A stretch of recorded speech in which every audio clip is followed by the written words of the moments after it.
25 бөлүм.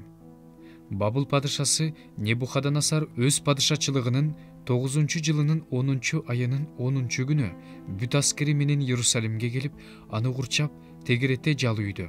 Сидкия падышанын падышачылыгынын 11-жылына чейин шаар курчоодо турду. Айдын 9-күнү шаарда ачаарчылык күчөгөндүктөн, ал жердин элинин жегенге наны жок эле.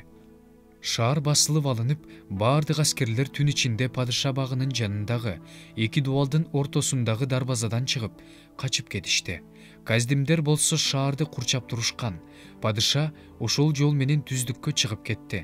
Каздим аскерлери падышанын артынан түшүп, аны Жерихо түздүгүндө кууп жетишти. Бүт аскерлери аны таштап, туш-тушка качып кетишти. Падышаны кармап, Бабыл падышасына Риблага алып кетишти. Анан анын үстүнөн сот жүргүзүштү. Сидкиянын балдарын анын көзүнчө мууздап өлтүрүштү. Ал эми Сидкиянын көзүн оюп, кишендеп, Бабылга алып кетишти.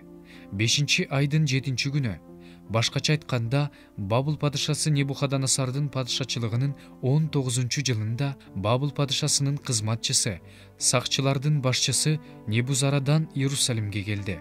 Ал теңир үйүн, падыша сарайын, Иерусалимдеги бардык үйлөрдү өрттөдү, бардык чоң үйлөрдү өрттөдү. Сакчылардын башчысы менен келген Каздим аскерлери Иерусалимди курчаган дубалдарды бузушту.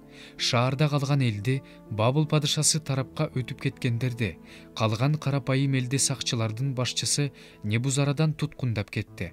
Сакчылардын башчысы жүзүм багындагы жумуштарга жана жер айдоого ал жердин жарды элинен бир нече кишини гана калтырды.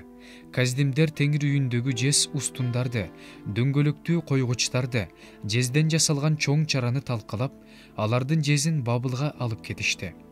Теңир үйүндө кызмат кылууда пайдаланылуучу бардык казандарды, калактарды, бычактарды, кашыктарды, жез идиштерди алып кетишти. Сакчылардын башчысы жыпар жыттуу зат түтөтүлүүчү чөйчөктөрдү, алтындан жана күмүштөн жасалган бардык нерселерди, идиштерди алып кетти. Сулайман теңир үйүнө жасаткан эки мамыга, чоң чарага, дөңгөлөктүү койгучтарга кеткен жездин салмагы белгисиз болчу. Ар бир мамынын бийиктиги 18 чыканак. Башында жез таажы, ал эми таажынын бийиктиги 3 чыканак. Таажыны курчаган тор менен анарлардын баары жезден болчу. Мамылар ушундай жасалган эле. Сакчылардын башчысы башкы ыйык кызмат кылуучу Сераяны, экинчи ыйык кызмат кылуучу Сепанияны теңир үйүнүн кире беришинде күзөттө турган 3 сакчыны алып кетти. Шаардан аскерлерди башкарган Беребнухту, падышанын алдында турган 5 кишини, ал жердин элин аскерге каттаган башкы катчыны, ошол жердин элинин ичинен шаарда болгон 60 кишини алып кетти. Сакчылардын башчысы Небузарадан аларды Риблага, Бабыл падышасына алып кетти. Бабыл падышасы аларды Хамат жеринде Риблада өлтүрдү. Ошентип жүйүттөр өз жеринен туткундалып кетишти. Бабыл падышасы Небухадоносор жүйүт жеринде калтырган элге Шапан уулу Акикам уулу Гедалияны башчы кылып койду. Бардык аскер башчылар жана алардын кишилери Бабыл падышасынын Гедалияны башкаруучу койгонун угушканда Гедалияга, Миспага келишти. Атап айтканда алар Нетанянын уулу Исмайыл, Кареяхтын уулу Жоханан, Нетопалык Танхуметтин уулу Серая, Маахалык бир кишинин уулу Жазания жана алардын кишилери. Гедалия аларга, алардын кишилерине мындай деп ант берди: Каздимдердин бийлик астында болуудан коркпогула, ушул жерде жашай бергиле, Бабыл падышасына кызмат кылгыла, ошондо силерге жакшы болот.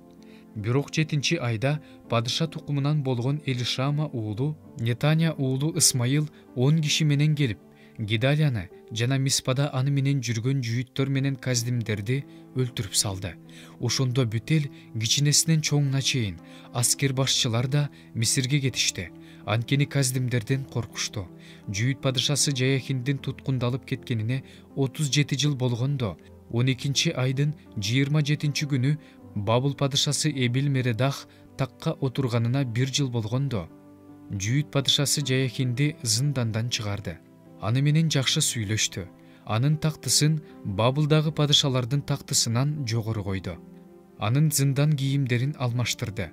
Жаяхин өмүрүнүн акырына чейин аныкынан тамактанды. Өмүрүнүн акырына чейин ага Бабул падышасы Эбил Мередах тарабынан кам көрүлдү.